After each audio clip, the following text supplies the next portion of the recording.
Abraham அந்நிய நாட்டுல போகும்போது தன்னுடைய மனைவின்னு சொல்றதுக்கு பயப்பட்டாராமா. எப்படி ஒரு பயம் பாருங்க. அப்படி பிள்ளை பாருங்க, அதுவும் அந்த பிள்ளையும் பயப்பட்டுச்சாமா. அது இந்த விஷயத்துல இல்லை. ஆனா அங்க என்ன நடந்துச்சு? ஆபிரகாமோட இருக்கிற தேவன் எவ்வளவு பெரிய தேவன், எவ்வளவு பெரிய தேவன். நீ ஏன்டா பயப்பட்டு இப்படி ஒரு பொய்ய சொன்ன? நீ எதுக்குடா இந்த பொய்ய சொன்ன?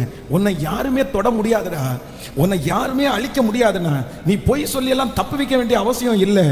உன்னுடைய நாள் இருக்கிற வரைக்கும் யாரும் உன்னை தொட முடியாதுன்னு கர்த்தர் வாக்கு கொடுத்தார். அல்லேலூயா. சோ 3 நம்பர் 3, மோசையோடு இருந்தது போல உன்னோடும் இருப்பேன்.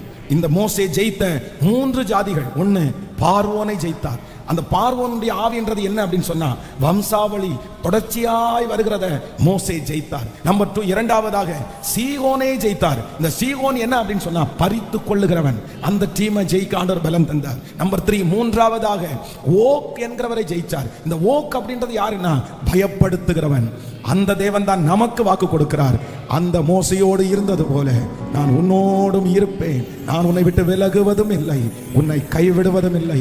இந்த வாக்குத்தத்தம் நம்ம தலைமையிலே ஆம் என்றும் ஆமேன் என்றும் அப்படியே நிறைவேற போகிறதற்காய். ஆமென்.